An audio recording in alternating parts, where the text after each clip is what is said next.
মুসলমান ঘরের ছেলে মেয়েরা, তরুণেরা, এ নবী পাকের প্রেমিকেরা, আল্লাহ নবী নূর নবী দয়া নবী 63 বছর দুনিয়া জমিনে ছিলেন নবী আমার। এ যুবকেরা, তরুণেরা, বাপেরা, আল্লাহ নবী পৃথিবীর জমিনে ন্যায় প্রতিষ্ঠিত করেছে, ইনসাফ প্রতিষ্ঠিত করেছে, ইনসানিয়াত প্রতিষ্ঠিত করেছে, সভ্যতা প্রতিষ্ঠিত করেছে, মা বাপের অধিকার দিয়েছে, স্ত্রীর অধিকার দিয়েছে, বিধবার মর্যাদা দিয়েছে, এতিমের সাধারণ দিয়ে এতিমকে অধিকার দিয়েছে। এক কথায় এই পৃথিবীর জমিনে আল্লাহ নবী সাম্য প্রতিষ্ঠিত করেছে। সেই নবীকে প্রিয়ার করো, সেই নবীর সঙ্গে জুড়ে যাও, সেই নবীকে মুহাব্বত করো। তুমি ভেবে দেখো যারা আমার নবীকে ধরেছে তারা কি ছিল, কোথায় পৌঁছে গেছে। আরে হযরতে বেলালের কথা ভেবে দেখো। বেলাল ছিল হাবশী দেশের একজন কালো মানুষ, তাকে বাজারে কিনা বেচা হতো। একটা দুটো নয়, কয়েকটা বাজারে বিক্রি হয়েছে। কেউ কিনেছে আবার বেশি দামে বিক্রি করেছে, আবার কিনেছে আবার বিক্রি করেছে। এইভাবে বিক্রি হতে হতে যুবকেরা মক্কার বাজারে বেলাল বিক্রি হয়ে গেল। উমাইয়া বেলালকে খারিজ করে নিল। বেলালের কেমন করে উমাইয়ার ঘরেতে কাজ কাম করতে লাগে, উমাইয়া বেলালের উপরে জুলুম করে, অত্যাচার করে। হঠাৎ করে বেলালের কানে খবর চলে গেল একজন এসেছে, যিনার নাম মুহাম্মাদুর রাসূল। তিনি গরীবদের পক্ষে কথা বলে, এতিমদের পক্ষে কথা বলে, মুসলিমদের পক্ষে কথা বলে। তিনি গোলামি প্রথাকে বন্ধ করতে চায়, মানুষকে আজাদ করে দিতে চায়। বেলাল আমার নবী সম্বন্ধে খবর নিতে নিতে নিতে নিতে কখন যেন বেলাল মুহাম্মাদের প্রেমিক হয়ে ঈমানের কলেমা পড়ে রাসূলের গোলাম হয়ে যায়। আরো জোরে বলুন সুবহান। এই খবরটা উমাইয়ার কাছে পৌঁছে যায়। আল্লাহ বলেছে যে আমায় ভালোবাসবে আমি তাকে পরীক্ষা নেব। আপনারা আল্লাহকে ভালোবাসেন? বলুন বলুন বলুন, সত্যি করে বলুন। হাত লম্বা করে আল্লাহকে সাক্ষী দিয়ে বলুন ভালোবাসি। ভালোবাসেন? ভালোবাসেন? হাত না বাঁধলে পরীক্ষা নেবে। কিরাম পরীক্ষা নেবে? কাউকে গরিব করে পরীক্ষা নেবে, কাউকে ধনী করে পরীক্ষা নেবে। আপনার জন্য কোনটা তিনি ভালো জানেন, আমি জানি না। কথা বুঝে আসছে?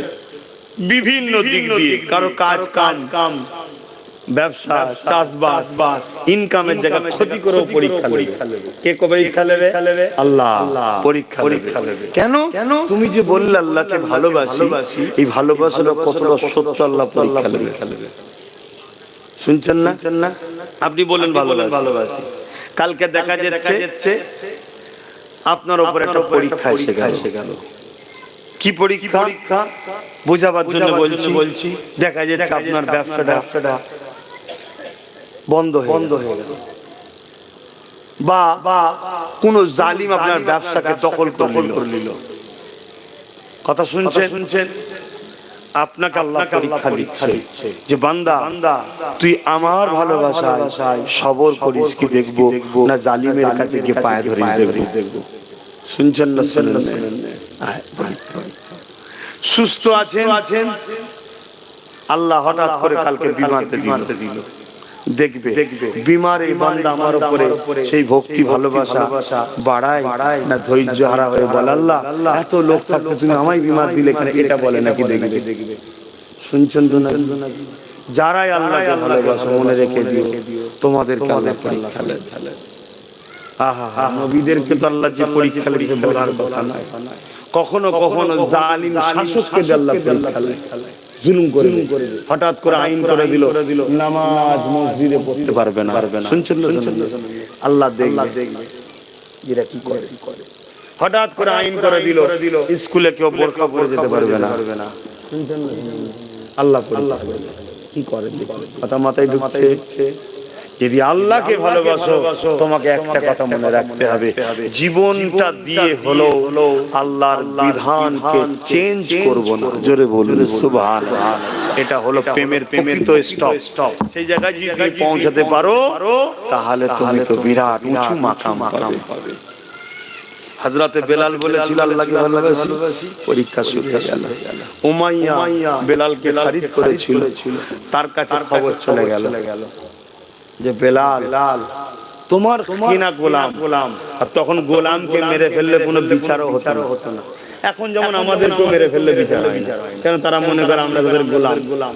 আর আমরা তো সত্যি গোলাম হয়ে আছি, তাই না? কি গো, কেউ এক কাপ চায়ে গোলাম হয়েছে, কেউ 200 টাকায় গোলাম হয়েছে, কেউ 2 কেজি আলু গোলাম হয়েছে, কেউ 500 তেলের বোতলে গোলাম হয়েছে। কি গো, কথা কি কষ্ট হচ্ছে? আমি ভুল বলছি? তারা দিয়েছে ভাববে না? সে পুরাতন সময় শুনতাম, তখন তো আমি হইনি। আগেকার সময় নাকি জমিদার পোতা কি একটা সিস্টেম ছিল না, কিন্তু জানি না। দেখা যাচ্ছে কোনো লোক গরিব মানুষের ভালো একটা জমি আছে, ওকে বাজার করে দিত আর খাতায় নোট করতো 10 পয়সা, 4 আনা, 1 আনা। একদিন যখন ওটা 1.5 টাকা হয়ে যেত, বলতে টাকাটা দে। কিসের টাকা স্যার? বাবু কিসের টাকা? বলছে চালি ছিল। আমি মনে করছি এমনি খাই, তোকে এমনি খাবো দে না বাবু, আমি কোথা পাবো? তাহলে তোর জমিটা দে। তা আমারও মনে হয় আমাদের ঘরও তেল দিয়ে, আলু দিয়ে, পেঁয়াজ দিয়ে, এটা দিয়ে, ওটা দিয়ে গোলাম বানিয়ে 10 বছর 20 বছর ধরে গোলাম করার পরে হয়তো লাস্টে দেখা যাবে বলবে এই 2 লাখ টাকা হয়েছে দে। আপনি বলবেন কই 2 লাখ টাকা আমি কোথা পাবো? আমার তো নেই। শুনছেন না? নিয়ে গিয়ে একটা করে কিডনি রাখ আর একটা করে কেটে বিক্রি করবে। একটা কেটে বিক্রি করলেই তো হয়ে যাবে নাকি? আমার কথা কি আপনারা খারাপ লাগছে? এটা মনের মধ্যে হয়েছে বলছি, কিন্তু আমরা গোলাম হয়ে গেছি না যাই না? তোমার আমার বেলটা দেখা যাচ্ছে না, তোমার আমার ছেলেদের বেল দেখা যায়। যদি এইভাবে চলো, আর যদি না চলে জেগে ওঠো যে না ইদিক উদিকি নয়, নিজেদের ভবিষ্যৎ ভাববো, তাহলে বাপ তোমার বাচ্চা কোনো গোলামও হবে না, ইনশাআল্লাহ মালিক তৈরি হবে। জোরে বলুন সুবহানাল্লাহ। আল্লাহ কবুল করুন, আল্লাহুম্মা আমিন। তার জন্য প্রথম শর্ত কুরাইশ বংশের বাচ্চাদের নেতৃত্ব মানতে হবে, এবং কুরাইশ বংশের ছেলে হিসাবে বলে যাচ্ছি কথাটাকে মেনে নাও। বাচ্চাগুলোকে পড়াও। বাচ্চাগুলো কি পড়াও। 2 ধরনের পড়াবে। একটা হলো নবী মুহাম্মদ রাসূল তোমার লিডার, তোমার নেতা, এটা জানাও, এই পড়াটা দাও। আর একটা হলো জেনারেল লাইনে পড়াও, ডাক্তার করো, উকিল করো, জজ করো, ডিএম করো, পুলিশ করো, আইপিএস অফিসার বানাও। কথা বুঝে আসছে? এবং ভালো রাজনীতির নেতা বানাও ছেলেগুলোকে। এখন থেকে তৈরি করো। কি বলে জীবন রাষ্ট্রবিজ্ঞান পড়াও, তবে তো জানবে ইসলামে হারাম যখন নিয়ে আপনার মাথায় বাজ পড়ছে কেন? কথা বুঝছেন না? বুঝেন? আর না হয় তোমার আমার গলায় বেল আছে দেখা যায় না, কিন্তু এদের গলার বেল দেখা যায়। সাথে করে যেমন ঘরে দেখবেন টমিকে, বুঝেন না? ওরা নিয়ে ঘুরবে। আমার কথা কি খারাপ? আমার আব্বা জানরা কি আমি ভুল বলছি মনে হচ্ছে নাকি? আব্বা জান গুলোকে জিজ্ঞেস করেন না, উনারা যখন আমাদের বয়সী ছিল, আমরা আর ওনাদের মধ্যে কতটা পার্থক্য হয়ে গেছে দেখুন। আমরা কত ধ্বংসের দিকে চলে গেছি আব্বা বল। আমাদের ছেলেগুলো আরো কত ধ্বংসের দিকে যাবে বল। কিন্তু এই জায়গা থেকে আমাদের বাঁচার উপায় মুহাম্মদ রাসূলকে ধরো, মুহাম্মদ রাসূলের কদমে যাও। মুহাম্মদ রাসূল আমাদেরকে সবকিছু শিখিয়েছে, সেই শিক্ষা অর্জন করো। হযরতে বেলাল যখন আমার নবীকে নবী বলে, আল্লাহকে আল্লাহ বলে মেনে নিলেন, এই খবরটা উমাইয়ার কাছে চলে গেল। এ যুবকেরা, তুমিরা বাপেরা, হযরতে উমার করে বেলালকে উমাইয়া ডাক দিতে লাগলো, এ বেলাল শুনলাম নাকি তুমি মুহাম্মদকে মেনে নিয়েছো, মুহাম্মাদের দ্বীনকে মেনে নিয়েছো, মুহাম্মদ যে রাস্তা দেখিয়েছো এই রাস্তাকে মেনে নিয়েছো। বেলাল তখন বলতে লেগেছে, এ আমার দুনিয়ার মুনির, আল্লাহ আমাকে গরীব করে পরীক্ষা নিচ্ছে, তোমাকে ধনী করেছে। মনে রেখে দিও, জুলুম করাটা ইসলামে নিষেধ। মুহাম্মদ রাসূল জালিমদের বিরুদ্ধে, তুমি আমার উপরে জুলুম করছো, এটা মানবতার বিরুদ্ধে। মুহাম্মদ রাসূল এতিমদের পক্ষে, মুহাম্মদ রাসূল গরীবের পক্ষে, মুহাম্মদ রাসূল অসহায়দের পক্ষে, মুহাম্মদ রাসূল সত্যের পক্ষে, মুহাম্মদ রাসূল মানবতার পক্ষে, মুহাম্মদ রাসূল শান্তির পক্ষে। তাই বেলাল মুহাম্মদ রাসূলের দিকে চলে গেছি। এই কথাটা শোনার সাথে সাথে উমাইয়া বেলালের কোমরে বেড়ি পরিয়ে, গলায় বেড়ি পরিয়ে, পায়ে বেড়ি পরিয়ে টানতে টানতে মক্কার বাজারে নিয়ে এসেছে। মক্কার বাজারে নিয়ে এসে সবাই জড়ো হয়ে গেছে। সবার সামনে বেলালকে মারে আর বলে, বেলাল তোর এখনো সময় আছে, তুই আমার কিনা গোলাম, তুই মুহাম্মদকে ছেড়ে দে, নাহয় তোর উপরে অনেক জুলুম হবে। বেলাল একটাই কথা বলে দিয়েছে, আমি মরে যাব তবুও ভালো, মুহাম্মদ রাসূলকে ছাড়ব না। এখানে এখানে প্রশ্ন আসতে পারে যে মক্কার বাজারে নিয়ে গিয়ে কেন মারতে লেগেছে? ঘরে তো মারতে বাধ্য না, যুগে যুগে যুগে জালিমদের মধ্যে একটা প্রচার রয়েছে, যখন উম্মতে মুহাম্মাদি ভয় খেয়ে যাবে তখনই কিন্তু আমরা হেরে যাব। এই জুলুমটা বেলালের উপরে করিয়ে সবাইকে ভয় খাওয়াতে চাইছে, নতুন করে কেউ যেন মুহাম্মাদের দিকে না যায়। যেমন আজকের দিন আমাদেরকে দেখবে কিছু কিছু জায়গায় মারে, ফটো তুলে সমাজে ছাড়ে, উদ্দেশ্য একটা যাতে করে আমরা ভয় খেয়ে যাই, ভয় খেয়ে যাই। কিন্তু শুনে রেখে যান উম্মতে মুহাম্মাদি, যারা আমার নবীর প্রকৃত গোলাম হবে, যারা আল্লাহ ছাড়া অন্য কাউকে ভয় করে না। আরো জোরে বলুন সুবহান।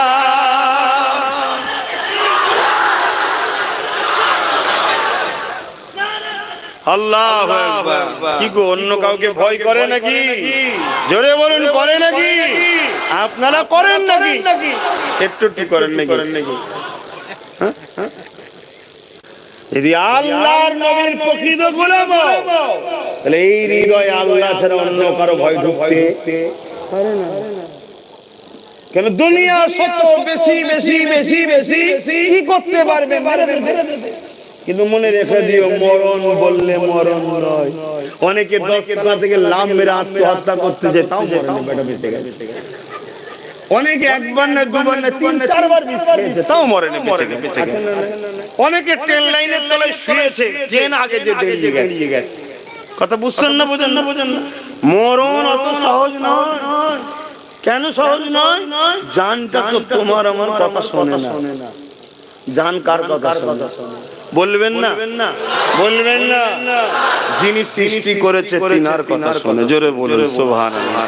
তিনি যদি ডাকে সাজানো ভাত রেখেও চলে যেতে হবে। শুনছেন না? তিনি যদি ডাকে সাজানো ভাত রেখে দিও, এই হাত দুইটি খাবো, আল্লাহ বলে যে চলে আয়। কথা বুঝছেন না? বোঝেন না? খাবারের উপরে হুমড়ি পড়ে রয়ে যাবে, চলে যাবে। এ কারো কথা শোনে না।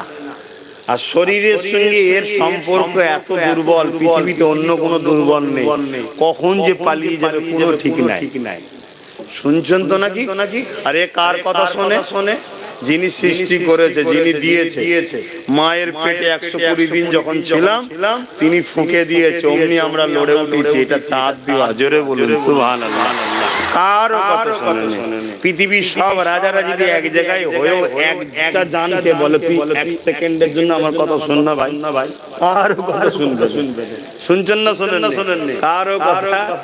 ও একটাই জিনিস চেনে, আমার মালিক আল্লাহ, আমার মালিক, আমার মালিক, আমার মালিক। সে মুসলমানের শরীরে থাক আর যার শরীরেই থাক, এই একদিনের কথাই শোনে আল্লাহ। জোরে বলুন সুবহানাল্লাহ। কথা বুঝছেন? হ্যাঁ, হযরত খালিদ বিন ওলীদ নাম শুনেন? জীবনে বড় শখ ছিল, অসুবিধা হচ্ছে।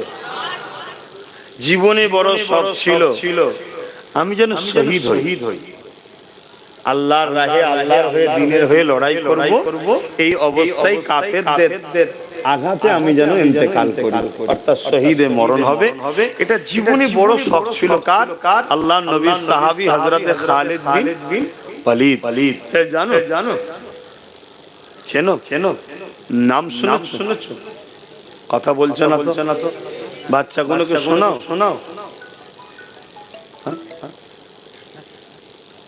শোনাওনি? তা তোমার ছেলে তো শিয়ালকে দেখে ভয় করে।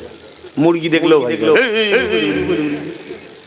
আর যে কি ছোট্টবেলা থেকে শোনাও যদি হোসাইনের কথা, খালিদ বিন ওলীদের কথা বুঝে আসছে, হযরতে সালাউদ্দিন আইবির কথা, তো তোমার ছেলে ভয় খাবে? তোমার ছেলে যদি চাকু ছুরি দেখে বলে রেখে দিকে, মায়ের পেট থেকে শুনে আসছি কারবালার কথা, ওসব দেখাসনি, ওসব দেখে শুনে ওসব কিছু মনেই হয় না। কেন? ওরা জানে ইব্রাহিম খলিল তার বাচ্চার গলায় ছুরি চালাতে 3 বার চেষ্টা করেছিল, জানেন না? আল্লাহ বলেছিল চলবি না, পেরেছিল। যদি এই ছেলেকে শোনাতে থাকে, ছেলে কি বলবে? তোর ক্ষমতা নেই, হাতে থাকতে পারে তোর, কিন্তু চালাবার ক্ষমতা তোর নেই। চালাতে হুকুম যদি আল্লাহ দেয়, তোর হাতেও থাকার প্রয়োজন নেই, কোন জায়গায় রেখে দিবি, আমি সেখানে যেই হুমড়ি খেয়ে পড়বো। আর যদি খোদা না রাখে, তুই হাজারো চেষ্টা করে কিছু করতে, জোরে বলেন কিছু করতে, এসব শোনান, শুনতে কথা বলছেন কি শোনান? হাটি মাটি টিম তারা মারতে পারে, তাদের খাড়া দুটো সিং। কত বড় মূর্খর মতো কথা। যাদের ডিম হয় তারা সিং হয়, তারা ডিম পারে না, জানেন? কত বড় পৃথিবী অন্ধ দেখুন। যাদের আল্লাহ, যে পশুদের আল্লাহ সিং দেয়, সে পশু কখনো ডিম পারে না। শুনছেন না? আর বাচ্চা বেলা থেকে মিথ্যা শিখাচ্ছে, হাটি মাটি টিম তারা মারতে পারে, তাদের খাড়া তোরা ভাবিয়াটা বলতে বাবা, তাহলে এদের তো দোষ নয়। কি গো আমার ভাইজানেরা, মনে কষ্ট দিচ্ছেন নাকি? এগুলোকে তৈরি করুন, এগুলো আপনাদেরকে জান্নাতে নিয়ে যাবে। আর যদি তৈরি না করেন, এগুলোই আপনাদেরকে ধরবে। কিয়ামতের দিনে শোনেন, একটা ছোট্ট কথা বলি। কিয়ামতের দিনে একটা ছেলেকে আল্লাহ, কি একটা মেয়েকে আল্লাহ জাহান্নামে দেবে, তার কারণে জন্য যাও অন্যায় করবে, জাহান্নামে যাও। তখন সে দাঁড়িয়ে গিয়ে বলবে, আল্লাহ আমায় জাহান্নামে দিচ্ছেন কেন? তুই এই কাজ করেছিস, তাহলে আমি এই কাজ করতাম, আমার গার্জিয়ান তো কোনদিন বারণ করেনি, আমার বাপ মা তো কোনদিন রোকেনে, তাহলে এর জন্য কি আমার বাপ মা খুশি নয়? আল্লাহ ফেরেশতা এবং আল্লাহ পাক বলবে, সাদ্দাকতা, তুমি সত্য বলছো। তাহলে ওরা কেন জাহান্নামে যাবে না? ওদের কম আছে দিন। আল্লাহ বলবে, এদের বাপ মা কোনো জাহান্নামে যাবে। শুনছেন? হ্যাঁ, দুনিয়াদারিতে যদি তোমার সিলেবাসে এটা থাকে, চলো দুনিয়ার চক্রে তুমি পড়ো, দিলে গাঁথুনি, কিন্তু দিলে গাঁথো তুমি কি? তুমি সত্যকে দিলে গাঁথো, মিথ্যা কথা। হ্যাঁ, কি গো আমার কথায় অসুবিধা হচ্ছে পিছনের ভাইদের? পড়ান বাচ্চাগুলোকে দিন শিখান, না হয় অসুবিধা আছে। হযরতে খালিদ বিন ওলীদ কত জীবনের শখ ছিল। একদিন বিছানাতে শুয়ে আছে, দুনিয়া থেকে চলে যাবে, ইন্তেকাল করবে, অসুস্থ। 120টা লড়াই করে, কটা? 120টা। আর 120টাতেই জিতেছে। জোরে বলো, আরো জোরে বলো। এক লড়াইয়ের ময়দানে লড়াই করতে গেছে, হুজুরের লড়াই করতে পাগড়িটা পড়ে গেছে। আরে লড়াইয়ের ময়দান, ঘোড়ার পিঠে ছুটোছুটি লাফালাফি হয়তো নাকি, পাগড়িটা পড়ে গেছে। তো হুজুর দেখছে দুজন তরোয়াল নিয়ে আসছে, সবার লোক খালিদ বিন ওলীদকে। সবার টার্গেট কি? খালিদ বিন ওলীদকে। স্বাভাবিক, কোন জায়গায় মেন নায়কটাকে সবাই টার্গেট করে না, তো উনাকে টার্গেট। তো খালিদ বিন ওলীদ পাগড়িটা পড়ে গেছে, হুজুর তোলার জন্য রেডি হচ্ছে, আর এইদিকে দুজন তরোয়াল নিয়ে আসছে, একদম কাছাকাছি চলে এসেছে। আজানটা দিন।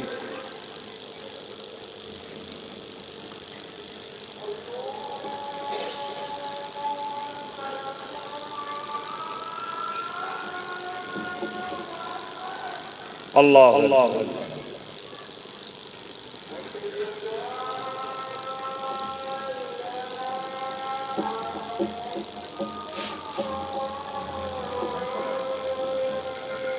আশহাদু আল্লা ইলাহা ইল্লাল্লাহ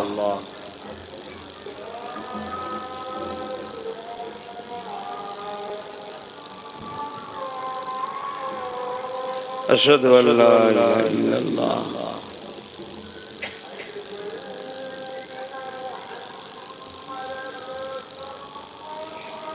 सल्लल्लाहु अलैहि वसल्लम।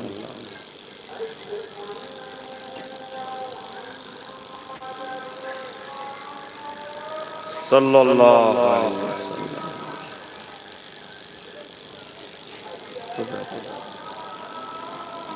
ला हौला वला कुव्वता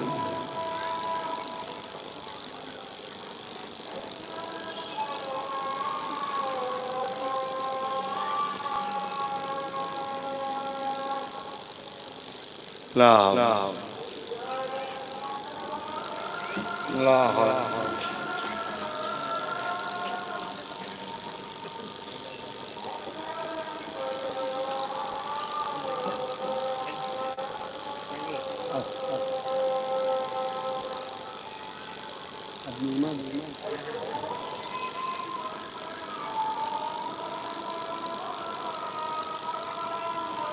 अल्लाहु अकबर अल्लाहु अकबर।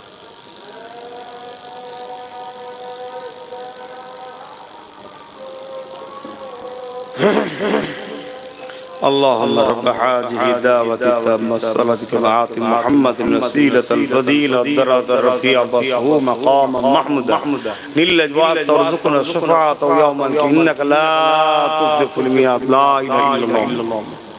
মসজিদে নামাজ পড়ায় এখানে 4:30 জামাত হয় মসজিদে মসজিদে ও আচ্ছা আচ্ছা আজকের দিনের জন্য মসজিদে 4:45টায় জামাত হবে আজকের দিনের জন্য। আচ্ছা ঠিক আছে দরুদ শরীফ আল্লাহুম্মা সাল্লি আলা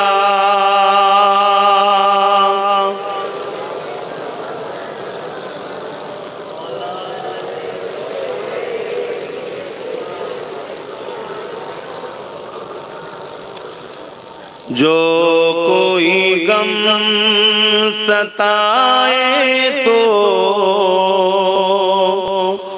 मदीना याद कर लेना। কোনো দুঃখ কোনো কষ্ট কোনো দুঃখ যদি আসে মদিনা ইয়াদ করবেন অর্থাৎ নবীর উপর দরুদ পড়বেন। জোরে বলুন সুবহানাল্লাহ। এ সম্বন্ধে একটা ছোট্ট ওয়াকিয়া বলি। একজন অভাবের জ্বালায় ধার করেছে একজন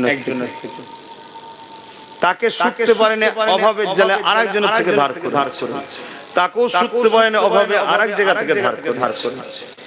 লাস্টে সবাই মিলে কাজীর কাছে বিচার দিয়েছে। কাজী সাহেব বিচার করেছে সে তখন বলছে অভাবের জ্বালা স্যার কি করব। কাজী সাহেব আমি কি করে শুধবো আমার তো অভাব। তখন কাজী সাহেব 3 দিন সময় দিল এর মধ্যে যদি তুই না পরিশোধ করতে পারো তাহলে তোমাকে জিন্দানে দেয়া হবে যেটাকে আমরা জেল বলি তখন জিন্দান বলা হতো দেয়া হবে। সে বেচারি তো মনে খারাপ করে কাঁদতে কাঁদতে ঘরে যাচ্ছে রাস্তায় এক বুজুর্গের সঙ্গে দেখা হয়েছে আল্লাহ ওয়ালা ব্যক্তির সঙ্গে দেখা হয়েছে। তাকে জিজ্ঞেস করছে বাবা তুমি কাঁদো কেন।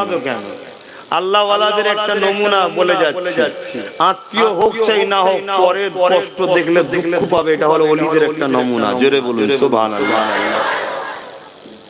কথা বুঝছেন তো জিজ্ঞেস করছে বাবা তুমি কাঁদো কেন। তখন বললো এই ব্যাপার।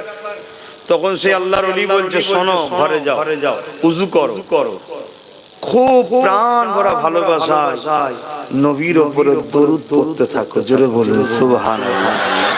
কামলিওয়ালার সঙ্গে দেখা হবে কামলিওয়ালাকে সব বলবে দেনে ওয়ালা তো তিনি। জোরে বলুন সুবহানাল্লাহ। बेशक सब कुछ बनाते हैं मौला खालिक अल्लाह है। अना कासिमुन अल्लाह यूती खुदा यूती है बनाने वाला है सब कुछ खुदा का है।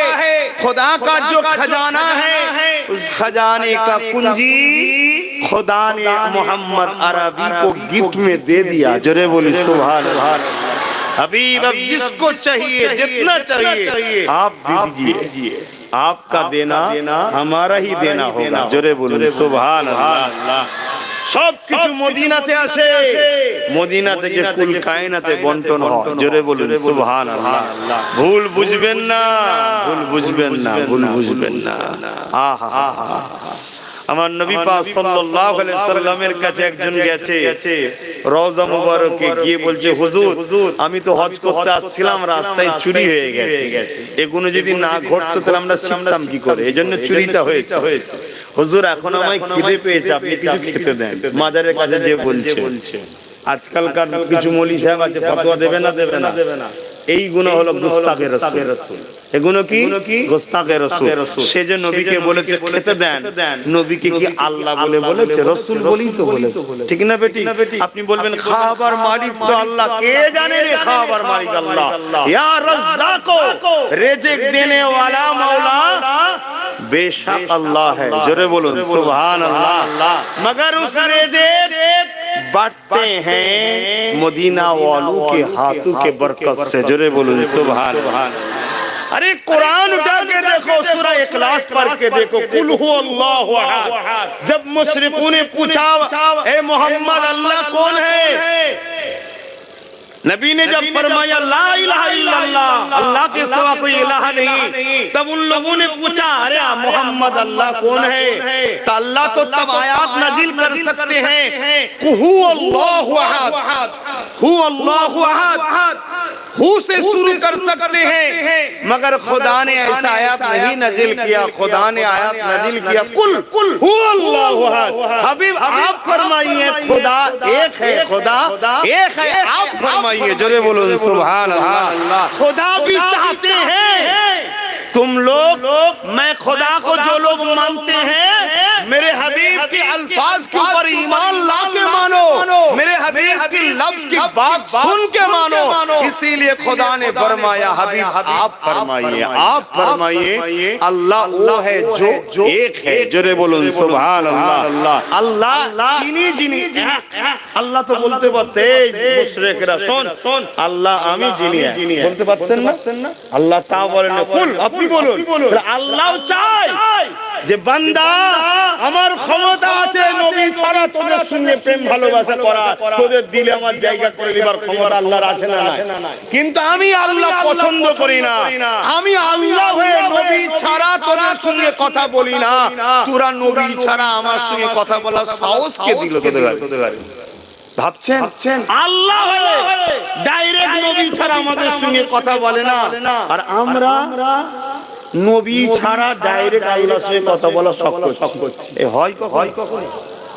এই সাহস যে দেখিয়েছে সে হলো গুস্তাখে রাসূল, তার ঠিকানায় জাহান্নাম। কথা মাথায় ঢুকছে? অতএব সেই মানুষটা যে বলল হুজুর আমাকে খেতে দেন, হুজুর আমার খিদে লেগেছে বলে একটা থামে হেলান দিয়েছে, খিদে লাগলে দেখবেন বেঘর ঘুমও হয়। কি গো খালি পেটে অনেকে দেখবেন ঘুম হয় না? ক্লান্ত হয়ে যেত শরীর, বেচারি হেঁটেও এসেছে, আগেকার সময় হেঁটে লোক হজ করতো। আমার দাদু তোমাদের জেলায় শুয়ে আছে, কি নাম জানো?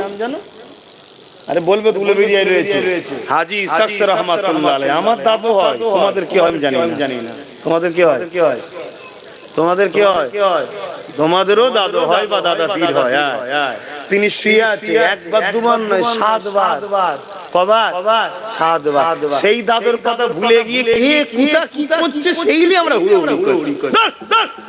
পাগল ঘুরে গেছে। আমার ঘরে রয়েছে 7 বার হেঁটেছে, কিন্তু তার ফটো নেই বলে আজকে অ্যাড হচ্ছে না। 7